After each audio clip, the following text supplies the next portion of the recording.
that we're grateful for each and every one of you. Let us know where in the world you're tuning in from. We'd love to hear from you in the comments. Let's begin. Jack leaned back in his chair, the hum of the television blending with the rhythmic clicking of Emma's fingers on her phone. It was a quiet evening, the kind that usually brought a sense of peace, but something was off. Emma was smiling, but her eyes, those deep hazel eyes he once lost himself in, looked distant, detached. "Everything okay?" he asked, his voice laced with concern. Emma glanced up, her smile faltering for a moment before she nodded. "Yeah, just tired?" Jack's gut tightened. She had been acting strange for weeks now. Late nights at work, sudden phone calls she took in the other room, and a growing distance between them that he couldn't quite explain. He had asked himself repeatedly if he was just being paranoid. After all, 7 years of marriage came with its own share of ebbs and flows. But tonight, something about the way she held her phone close, her thumbs dancing rapidly across the screen, made his heart pound with unease. "You sure?" he pressed, leaning forward. Emma's smile returned, but it was thin, almost rehearsed. "Positive. Why don't you go ahead and get some rest? I'll join you in a bit." Jack hesitated but eventually nodded, heading upstairs. As he lay in bed, his mind raced with possibilities. He thought back to the little things. The perfume lingering on her when she claimed to have worked late, the cryptic conversations cut short when he entered the room. He hated himself for doubting her, but the nagging feeling wouldn't let him rest. The next night, Emma finally broke the silence. "Jack, we need to talk," she said, her tone serious. Jack's pulse quickened. The dreaded phrase. He set his phone down and focused on her. "What's going on?" Emma took a deep breath. "I've been thinking a lot about us lately." "Us?" Jack repeated, frowning. "What do you mean? I thought we were doing fine." Emma shook her head. "We are, but I feel like we're stuck. Like we need something more to reignite the spark." Jack leaned back, confusion etched on his face. "Something more? What are you talking about?" Emma hesitated, her hands twisting nervously in her lap. Then, she looked him straight in the eye and dropped the bombshell. "I want to sleep with Tom." The room fell into a suffocating silence. Jack stared at her, convinced he had misheard. "Excuse me?" Emma's voice was calm, measured. "I want to sleep with my boss, Tom, and I want you to watch." Jack's world spun. His chest tightened as her words echoed in his head. "You've got to be joking," he said, his voice barely above a whisper. "I'm not," Emma said, her eyes unwavering. "I've talked to Tom about it, and he thinks it could be an incredible experience for both of us. It's not about love. It's about exploring new dynamics. You've always been more submissive, and he's—" Jack shot to his feet. "Submissive?" His voice cracked with anger. "Are you out of your mind, Emma? You're asking me to watch you with another man, and you think that's going to strengthen our bond?" Emma stood as well, her tone hardening. "I'm asking you to trust me. This could be a turning point for us, Jack. I need you to understand." Jack cut her off, his hands trembling. "No, what I understand is that you've already crossed lines, haven't you?" "How long, Emma? How long has this been going on?" Her silence was answer enough. "Jesus Christ," Jack muttered, running his hands through his hair. "You're telling me you haven't slept with him yet, but you've been thinking about it? Planning it?" Emma's gaze faltered, and she took a step toward him. "I swear it's only been ideas. Fantasies. We haven't done anything." Jack's laugh was cold and humorless. "And I'm supposed to believe that? God, Emma, do you even hear yourself?" Emma reached for him, but Jack stepped back. His heart was breaking, but beneath the pain, something darker was brewing. "Get out," he said quietly, his voice trembling. "I need some space." Emma hesitated, her eyes filled with tears. "Jack, please." "Go," he said more firmly this time. "Just go." She finally retreated, leaving Jack alone in the suffocating silence of their once happy home.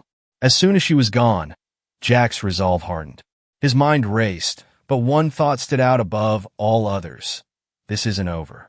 That night, Jack sat alone in the dimly lit living room, his thoughts a chaotic storm.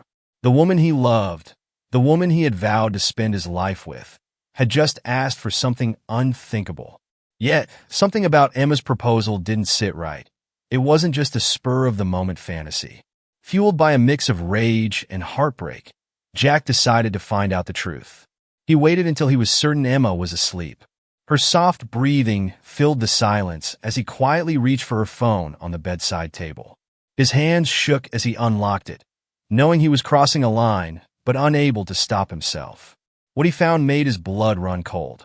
There were messages between Emma and Tom, vivid and explicit, detailing encounters that had already happened. Jack's jaw clenched as he read through their plans, their sordid discussions about him. How Tom mocked him as weak, and how Emma justified her actions as a way to fix their marriage. Then, Jack saw the final nail in the coffin. Can't wait to see his face when he watches us. The audacity, the betrayal, it was almost too much to bear. Jack's grip tightened on the phone as his heart pounded in his chest. He put the phone down and stumbled to the bathroom, splashing cold water on his face. His reflection stared back at him, pale and broken, but behind his eyes, a spark of something else began to flicker: determination. The next morning, Jack couldn't stomach the thought of staying under the same roof with Emma, at least not without a plan. As soon as she left for work, he picked up his own phone and began searching for Sarah, Tom's wife. They had met briefly at company events, a kind, elegant woman who clearly had no idea about her husband's deceit. He found her Instagram profile and sent her a simple message. "Hi Sarah, I'm Jack, Emma's husband. We need to talk. It's about Tom." Her response came almost immediately. "What about Tom?" Jack hesitated, knowing this was about to shatter her world. He replied, "It's serious. Can we meet?" An hour later, they met at a quiet cafe. Sarah arrived, visibly anxious, her eyes searching for answers. Jack wasted no time, laying out everything: the texts, the plans, the lies. Tears welled up in Sarah's eyes as she scrolled through the screenshots Jack had gathered. "I can't believe this," she whispered, her voice breaking. "All this time, I thought we were just in a rough patch." Jack nodded, his own voice tight with emotion. "I know how you feel, but I'm done being the victim. We need to take control." Sarah wiped her tears and met his gaze, a newfound resolve in her expression. "Then let's make them pay." Over the next few days, Jack and Sarah worked together to devise a plan. Their initial goal was simple: expose Emma and Tom for what they were. But as their discussions deepened, Sarah proposed something bolder. "Let's humiliate them," she said, her eyes flashing with intensity. "They want to make you watch. Let's turn the tables." Jack was taken aback, but intrigued. "What do you have in mind?" Sarah leaned in, her voice low and determined. "We'll stage our own little show. Let them see us together. Let them feel the same pain and betrayal they've inflicted on us." At first, Jack was hesitant. The idea of pretending to be with Sarah felt extreme. But the more he thought about it, the more he realized it wasn't just about revenge. It was about reclaiming his dignity. The night arrived, and the house was ready. Jack had changed the locks, packed Emma's belongings, and set up speakers throughout the house. Sarah joined him, her confidence unshakable. At precisely 7 p.m., Emma and Tom arrived, expecting a night of twisted pleasure. But instead of an open door, they were greeted by blaring music and locked windows. Jack and Sarah watched from the upstairs window as Emma and Tom grew increasingly agitated. Finally, they moved toward the backyard, drawn by the slight opening in the curtains. Jack's heart pounded as he stood beside Sarah. They had rehearsed this moment, but the reality was even more electrifying. Together, they stepped into view, their bodies close, and shared a passionate, staged kiss. Emma's face turned white, her mouth opening in a silent scream. Tom's fists pounded on the window, his rage palpable even through the glass. Jack smirked, pulling Sarah closer as they closed the curtains, leaving Emma and Tom to stew in their own humiliation. Jack and Sarah stood in the quiet aftermath of their stage performance, their breaths heavy with adrenaline. Through the window, they could still hear the muffled shouts of Emma and Tom, who were now pounding on the locked front door. "Should we let them in?" Sarah asked, her voice calm, but laced with tension. Jack shook his head. "No, they don't deserve an audience. Let them stew." He reached for his phone and pressed play on a pre-recorded voice message. Moments later, Emma's phone pinged, and through the chaos outside, her voice rang out. "Jack, please. Just talk to me." The message was short and cutting. "I know everything. Your things are packed. You'll receive divorce papers soon. Don't contact me unless it's through a lawyer." Emma's sobs echoed through the night, but Jack felt nothing but a cold, hollow satisfaction. He glanced at Sarah, who nodded in silent agreement. It was time to close this chapter. The next morning, Jack finally faced Emma. She sat on the edge of their now-bare bedroom, her eyes red and swollen. "I'm sorry," she whispered, her voice cracking. "I didn't mean for it to get this far. You thought humiliating me would strengthen our bond." Jack interrupted, his tone icy. "You lied to me. You betrayed everything we built together." Emma broke down, her shoulders shaking. "I was stupid. I thought it was just excitement, something to bring us closer. But I didn't mean to hurt you." Jack's expression hardened. "You didn't mean to hurt me, but you did. You planned to destroy my dignity in the worst possible way. And now, you want forgiveness?" Emma's sobs intensified. "Please, Jack, let's work through this. I'll do anything." But Jack shook his head. "It's too late. You killed this marriage the moment you conspired with Tom. We're done." Meanwhile, Sarah had her own confrontation. She met Tom in a lawyer's office, where he looked disheveled and desperate. "Sarah, please," Tom begged, his voice hoarse. "You don't have to do this. We can fix things." Sarah scoffed. "Fix things? You lied to me, cheated on me, and tried to destroy another marriage for your sick games. There's no fixing this." Tom's eyes darted between Sarah and the lawyer, his confidence shattered. "It was just a mistake. Emma seduced me. I didn't mean for it to go this far." Sarah leaned in, her voice low and sharp. "You meant every word you said to her.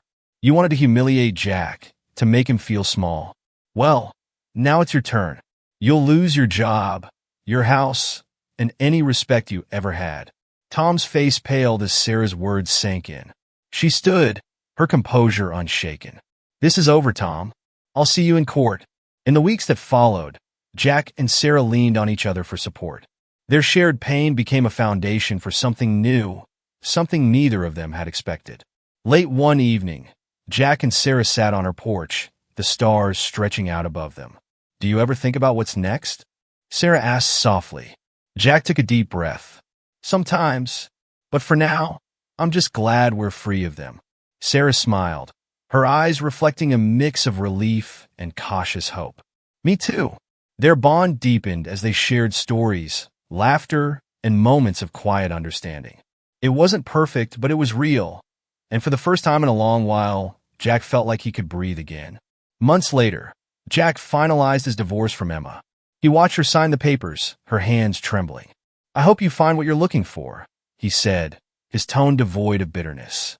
Emma nodded, tears in her eyes. "I'm sorry, Jack. Truly." Jack offered a curt nod before walking away, feeling the weight of their failed marriage lift from his shoulders. Meanwhile, Sarah stood outside the courthouse, waiting for him. She greeted him with a warm smile, and together they walked into the next chapter of their lives. For Jack and Sarah, the future was uncertain, but they knew one thing for sure. They were no longer victims of betrayal. They were survivors, ready to face whatever came next. As the days turned into weeks, Jack felt the pieces of his shattered life slowly coming back together. He had moved out of the house he once shared with Emma, leaving behind the ghosts of their broken marriage. Sarah, too, had finalized her divorce, walking away from the wreckage of her life with Tom. Jack and Sarah found solace in each other's company. Their evenings were filled with long conversations, laughter, and moments of quiet reflection. Though both were hesitant to label their relationship, they couldn't deny the growing connection between them. One evening, as they shared a quiet dinner at Sarah's place, Jack finally broached the subject that had been lingering between them. "Do you ever think about us?" he asked, his voice hesitant. Sarah looked up, her eyes soft but thoughtful. "I do, but I'm also scared, Jack. We've both been through so much. I don't want to rush into something and risk ruining what we have." Jack nodded, understanding her caution. "I feel the same, but I also think we deserve a chance to see where this could go." Sarah smiled, a mixture of hope and uncertainty. Then let's take it one day at a time. Meanwhile, Emma and Tom's lives spiraled further out of control. After losing his job, Tom struggled to find work, his reputation tarnished by Sarah's revelations. His financial troubles mounted, and he eventually had to sell his car and move into a smaller apartment. Emma fared no better. She, too, was let go from her job, and the stigma of her affair followed her wherever she went. Her attempts to rekindle her relationship with Tom were met with cold indifference. In one final act of desperation, Emma tried to contact Jack again, leaving a long, emotional voicemail. "Jack, I know I don't deserve your forgiveness, but I just want you to know how sorry I am. I made the biggest mistake of my life, and I'll regret it forever. I hope you find happiness, even if it's not with me." Jack listened to the message but didn't respond. He had made peace with his past and had no intention of reopening old wounds. As Jack and Sarah continued to heal, they decided to take a trip together, a chance to escape their pasts and explore a new future. They chose a quiet, scenic cabin by a lake, far from the chaos of their everyday lives. On their first night there, as they sat by the fire, Sarah turned to Jack, her eyes reflecting the flickering flames. "I've never felt this at peace," she said softly. Jack reached for her hand, his touch gentle but firm. "Neither have I, and I think it's because, for the first time in a long time, we're free." They sat in comfortable silence, the weight of their shared past lifting with each passing moment. Months later, Jack and Sarah stood on the shore of the same lake, watching the sunrise. They had grown stronger together, their bond forged in the fires of betrayal and redemption. "We've come a long way," Sarah said, her voice filled with quiet pride. Jack nodded, a small smile playing on his lips. "And I wouldn't have made it without you." As the sun rose higher, casting a warm glow over the water, they knew their journey was far from over. But for the first time, they faced the future with hope and confidence, ready to embrace whatever came their way. Together, they had turned their pain into strength, their heartbreak into resilience. And in the end, they had reclaimed not just their lives, but their happiness.